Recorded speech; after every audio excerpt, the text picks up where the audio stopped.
Redragon keyboards are some of the best for the budget-oriented consumer, often punching far above their price points when it comes to features. Designed to compete with the best budget mechanical keyboards, the tenkeyless Redragon K596 offers a vast feature set, including hot-swappable keys, companion software, and both wired and wireless configurations. If you're in the market for a budget TKL gaming keyboard with RGB lighting, this $75 keyboard is a great option.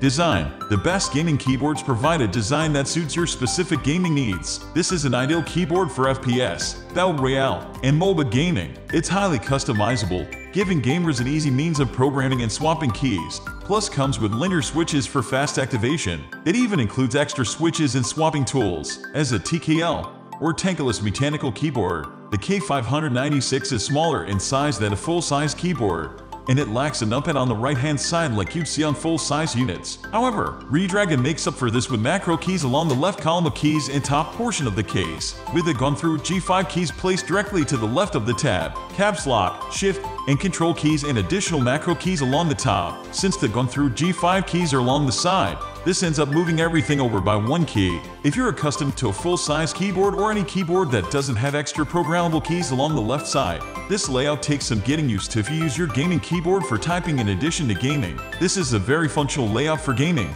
as you can use a pinky to quickly reach the G keys in the middle of a match, but it doesn't immediately come naturally for typing, especially if you haven't used it before. I typically use a SteelSeries Apex Pro keyboard, and it doesn't have the macro keys along the side, so I find that keyboard a bit easier to transition back and forth between for typing and gaming. Typing experience. You can operate the K596 in wired or wireless mode. It has 2.4 GHz wireless connectivity, as well as a USB-C to USB-A cable. It's instantly responsive in either mode, and it feels natural overall. I could surf the web, write up a document, or send an email without being conscious of my keyboard. However, I did type slower on this keyboard, averaging about 75 WPM compared to my typical 80. The Redragon Vishnu K596 is equipped with tiny red linear switches, which are exceptional for the most part. These switches are not too loud, so the person on the other end of your headset won't hear the noise of the keys over your speech. They give off a slight echo sound, but they don't clank. The keys are soft to the press, and I don't feel like I have to press overly hard on a key to get a response. I don't feel any sort of finger strain, but I still feel a satisfying press on each key. Our tiny red linear switches have 40 of operating force, a 2.0 ohm actuation force, 4.0 ohm total travel distance, and a 50 million keystroke lifespan.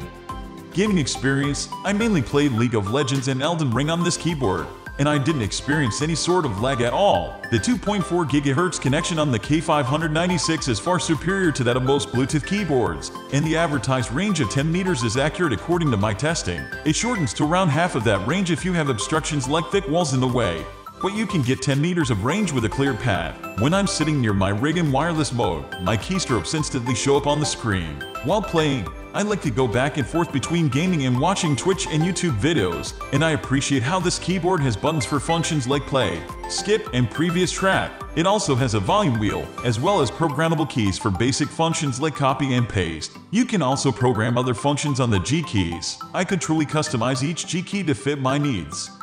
Software. You have to be in wired mode to use the Vishnu software, but the companion software for the K596 is useful at least to some degree. It has three main sections: performance, lighting, and assignment. However, the software is a bit finicky, and it's not as intuitive as other applications I've used. Fortunately, you can also make customizations on the keyboard itself using the instruction manual, but I prefer to just use the application.